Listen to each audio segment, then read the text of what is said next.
listening to Nocturne. I'm Vanessa Lowe. Just passing through dusk right now. My plan is when it gets good and dark, and it's clearly nighttime, I'm going to make my way up to the woods, and I'm going to take a forest path down to a little secluded bay beach here in Inverness, near the Point Reyes National Seashore. I have never hiked alone at night before. My worst fears are actually coming across ill-intentioned people. I was telling this to a friend earlier today, and she mentioned mountain lions. And I was like, fuck. I didn't even think about mountain lions. So I started thinking about mountain lions, and I did my due diligence. I called the Point Reyes park ranger, and I asked her. I told her what I was going to do, and I said, what are my chances of being attacked by a mountain lion? And she seemed reasonably sure that that was not going to happen. But if it did, she gave me some advice, which is also on the website for Point Reyes National Park. Get big, get loud, throw rocks near the mountain lion. And if that doesn't work, start throwing the rocks at the mountain lion. So I'm sitting in this dark cabin. There's no electricity. There's no anything here. And I'm going to pretty soon walk to my car and drive down to this deserted dead end where a path begins on a wooded, beautiful walk that I've taken many, many times during the day to a lovely, secluded beach on Tamales Bay. But tonight I'm going to do it by myself in the dark. And you'll be there with me, but not as much as I really need you to be. That's me a couple of months ago. If you've listened to early episodes of Nocturne, you might remember that I don't identify myself as a night owl. And I'm not naturally that comfortable at night. But I am curious about the hours of darkness, which is the reason I make this show. As I've been spending all this time thinking about the night, I've become more and more drawn to try to understand the heart of it, or what seems elemental about it. And it felt important to do that alone, because something about being with other people at night allows me to distract myself from having the entire experience of darkness, which includes fear, and also the excitement that comes with pushing through fear. And I was pretty scared. And it's not just like the real things that could happen. Every horror movie that I've ever seen is basically kind of passing through my mind. All the messages about the dark and supernatural things and danger and all the Lifetime movies that I've seen. I'm not wearing high heels, so I'm not going to be one of those women running away from some crazed psycho killer in high heels. But all those images, all those crazy stories are just lurking in my brain. I also am kind of excited about taking this walk at night. I don't know what I'm going to hear. I don't know what I'm going to see. I don't know if there's a full moon or no moon, if I'm going to see stars or if there's going to be fog or what. They're beautiful things at night, but I have to really force myself to think about those right now. Okay, I'm going to sign off for now, and next time you hear from me, I will be starting off on the trail at night through the woods. The drive from the cabin to the trail took about 10 minutes on a windy 2-lane road with the bay on one side and dense trees on the other. I drove through the tiny little main street of Inverness, California, through a smattering of beach houses to a dead-end parking lot with no overhead lights. Just the wooded trail, about 3 feet wide, sloping downward into the darkness. It was really, really dark. Check. So I'm at the trailhead. I'm in my car. It's a beautiful night. There are stars in the sky. It's totally clear. My stomach is in knots. And I'm saying to myself, why am I doing this? There's a reason that there are all these stories about the night. There are all sorts of dangers that the night holds that are the reason why we go into our warm houses at night and close the door. and lock the door. I've never gone into the woods by myself at night. There's probably a really good reason for that. I feel scared. And it makes me kind of sad that I feel scared. I want to be strong. I want to feel unafraid. Fear is a valuable thing. But in my mind, there's a balance. You want to honor and respect the darkness and the fear, but not be taken over by fear that might not be warranted or that diminishes your full experience of life, of the world. All right, enough chatter. I'm gonna get out of the car.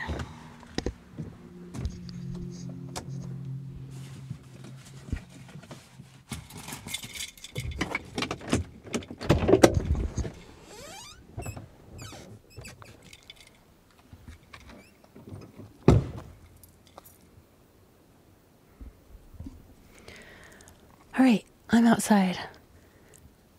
I got my headlamp on. I have it set to dim, but I do have it on. I also have a stick in my hand, just in case. I borrowed my 9-year-old's stick. It's totally quiet. I can see my breath. My mouth is pasty. I'm anxious, but I'm also excited. And I'm walking.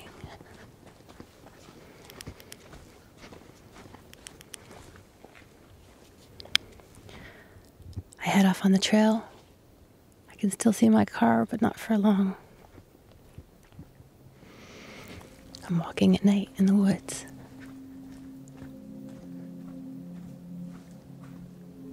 When I listen to this recording now, I vacillate between two completely opposite reactions. Part of me wants to smirk and even tease this woman who's freaking out in the woods. From where I'm sitting right now, I'm thinking, what's so scary? And then the sounds remind me that I felt like I was walking into a dark liquid, and that the deeper into it I went, the more removed I felt from the familiar world around me. The farther I walked, the more alone and vulnerable I felt, and the more alien the place became. The feelings were confusing because mostly I wasn't scared of anything in particular.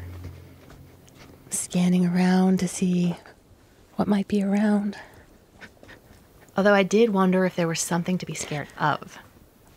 Looking back, it seems less like an exercise in walking through the dark woods alone, and more about walking through fear.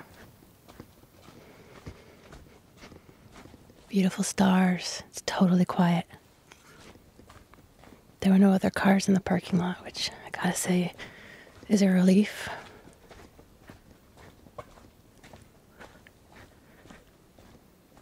I'm just like on this edge between total terror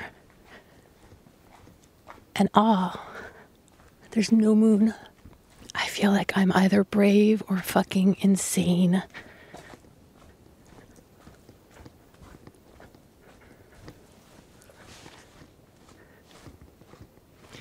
I'm walking down this dirt path. There's oak trees all over the place and ferns. It's a windy path. It's not like a straight shot. It's going to zigzag like 6 or 7 times.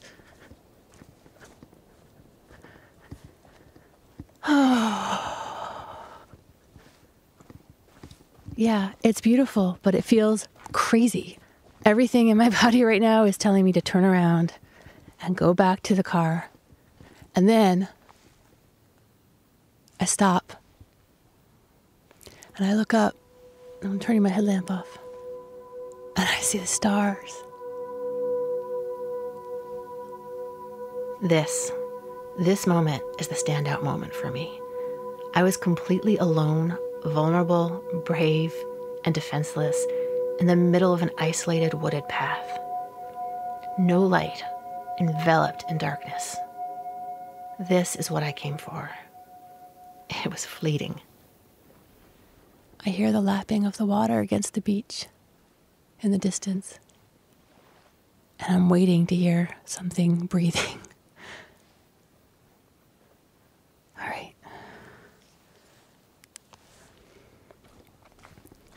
I feel drawn on by hearing the water because I know this walk. I've been on this walk many, many times. but it's utterly, completely different at night. I feel like a little girl, like I'm gonna cry. And then I'm gonna make it down there. I'm gonna make it to this destination I've set for myself. And then I have to get all the way back.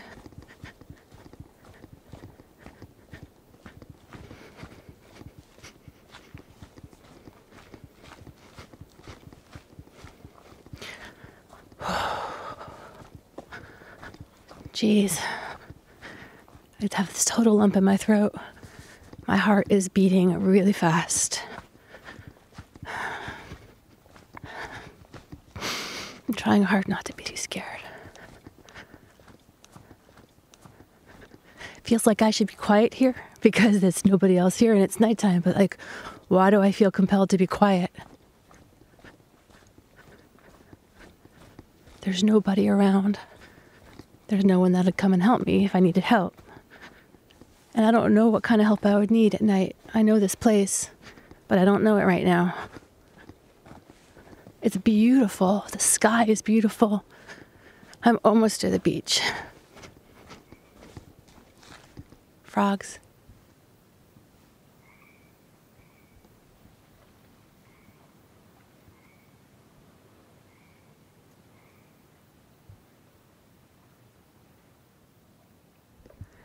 All right, I'm seeing the eyes of an animal in the distance.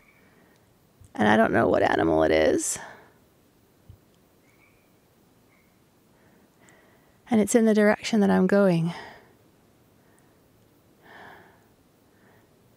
How do I know if this is a danger or just some wildlife? How do I know if I'll be okay? I depend so much on this sense of safety of daylight. I feel so vulnerable right now.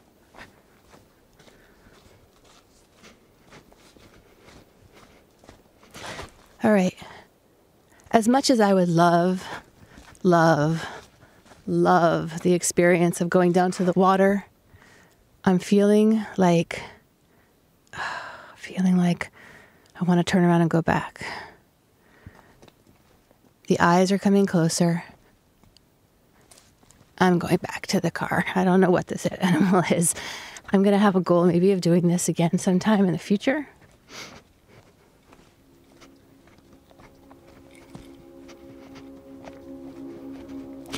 I don't know what I saw. And I feel proud of myself that I'm out here at night. And I also feel scared. I had hoped that what it was going to be like was that I was going to sit down on the beach for 10 minutes and talk about how beautiful it was with my headlamp off, to look at the sky and see the stars as I'm sitting by the bay. That's how I wanted this episode to go.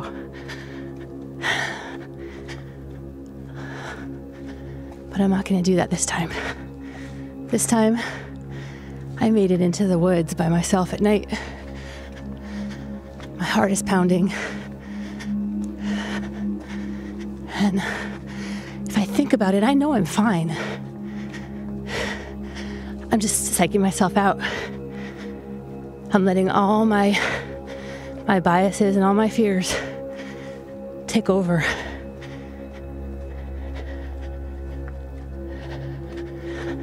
I feel like I tried to penetrate into the night and I got a little ways in, but I couldn't go in as far as I wanted to.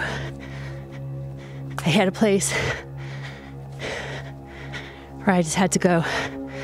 That's my edge. That's a membrane that I'm not going to cross. And I feel like a lame, scaredy cat right now. Being pretty hard on myself, I know.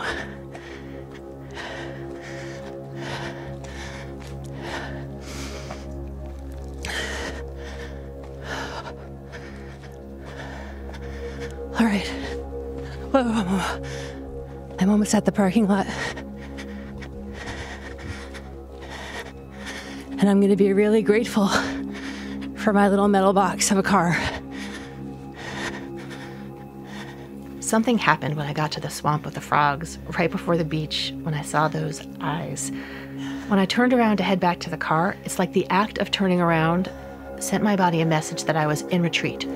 And I must be in retreat for some good reason, so start sweating and hyperventilating. My logical brain was there somewhere, but I couldn't locate it in the darkness. I see the car. I wish I could have gone all the way.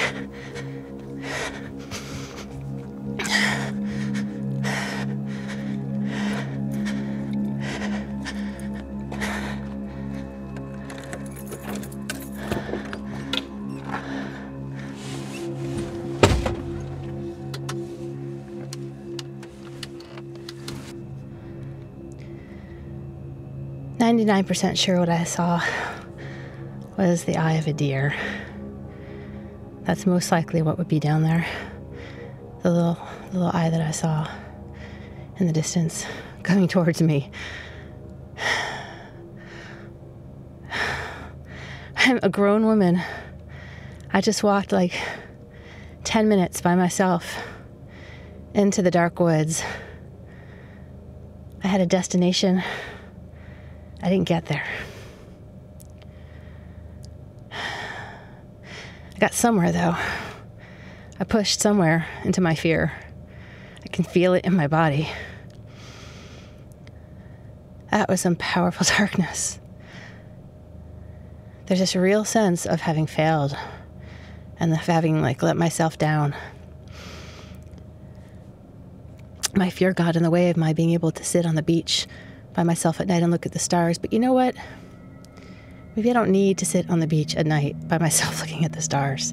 Maybe I can go there with a friend or with my husband. I can feel the tingling in my chest and my arms and my stomach from that adrenaline that I felt. But I don't know how much of that reaction is to something real, primal, useful fear, and how much is just all the stories, all the judgment about the night, and all the unknown about the night. I went back and forth like this for a while, trying to figure out, am I a tremendous wimp, or did I just do something reckless and foolish? That, in and of itself, was an interesting experience. Usually that's not a hard question to answer, so why was it in this case? When I got back to the cabin, I felt very alive. And instead of being freaked out by every noise I heard that night, all I had to do was think of how I felt halfway down the path to the beach, as though submerged in darkness. I slept really well that night. The next morning, I decided to stop by the ranger station to see if the ranger was there who'd reassured me about mountain lions. She wasn't, but her boss, John DeLosa, was. I asked him what he thought about my night walk. Yeah, there's always something to be, very cautious about. We never suggest that anyone should go walking alone, and not to have double standards, but, for a woman to go walking alone at night, it just you're kind of setting things up. I think women, should be careful, should hike in pairs or in groups. Even from the simple perspective of if you are out there walking alone, cell reception can be non-existent in many areas of the seashore if you're in a forested trail, for example. And what if you fall and hurt your ankle and you can't really get up and hike out? Interestingly, this is one of the only scenarios I didn't think to worry about. There's so many factors out there that could be, at issue here. And I mean, if you really want to go worst case scenario, is there someone out there or some animal out there that could potentially hurt somebody who's hiking alone? I asked John how many worst case scenarios he could remember, thinking that might help me determine if I had been brave or really stupid. I'm thinking really hard and nothing's really coming to mind, honestly. Finally, I asked John if he's hiked at night. I have, yeah. And sometimes you can creep yourself out. Honestly, that does happen. I think you just need to be relatively cautious and And again, there's not always a good reason to go out there on your own. I mean, if you need to get some peace of mind, why do you have to do it at nighttime? Why couldn't it be during the day? There's a lot of different issues involved here. Wow. It was good to hear a male park ranger talk about getting creeped out alone at night in the woods. But I couldn't totally tell how much of what he was saying had to do with some fatherly park ranger protective thing. So I asked a couple of girlfriends who I had told about my plans before I did my night walk. Susie had been my safety net. I called her right before I went and asked her to call in the cavalry if I didn't text her in a couple of hours. Yeah, my mom taught me well. And I was thinking, why? Because it's a pretty remote area and it's probably something I wouldn't do. So I guess I was saying, what if something does happen and I'm 45 miles away? What can I do to help? My main fear is animals more than people. You don't know what's out there. And even if you have a flashlight, you're only illuminating like a few feet in front of you. So something could creep up on you from behind. So I was a little nervous for you. It's just one of those things like, it's probably a fear that we might have, but I probably wouldn't cross my mind to want to face that fear. Next, I talked to Jenny. I feel like it's an amazing thing to do, and it's a really scary thing to do, and I was scared for you because if you were super unlucky, something really bad could happen. But only if you were super unlucky. It's like 99 out of 100 times it's going to be amazing because you're going to be enveloped, you're going to be immersed in darkness in a way that feels kind of naked, like you could be naked walking through the dark, and it's kind of cool. But should that 1% of the thing happen, it's like that maternal instinct. It's like, no, Vanessa, don't get hurt. Whatever you do not get hurt. So I know from walking in the dark that there's a certain sweet spot between being too relaxed and being too vigilant.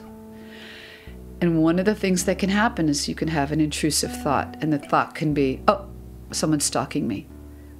Or what if someone was stalking me? And that intrusive thought can be, I never know what the reality factor is. I never how much truth value is in that kind of thought. But the thought that there might be some truth value in that thought is enough to really screw me over.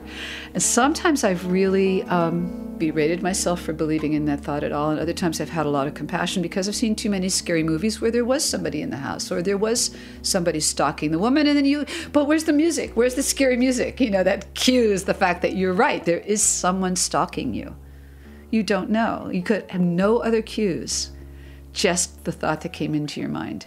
So what I really wanted to say was, do it and follow your gut instinct. If something scares you, get the hell out of there. Just do it. Because I don't want to read about you in the paper. That's a terrible thing to say. Sorry. It seems I wasn't alone in my ambivalence and in my confusion about how dangerous the night really is.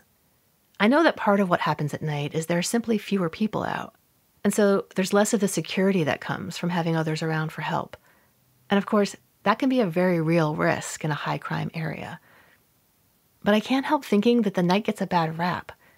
Is it really more dangerous for me to go into the woods at night than during the day? And if so, does this hold for men and women? How much of my fear has to do with being told my whole life that the best way to protect myself as a woman is to be vigilant, to think of every potential danger, and to guard against it? The biggest questions, though, that my walk raised are, what am I really scared of? And is giving into those fears worth the price of missing out on time alone in the dark world?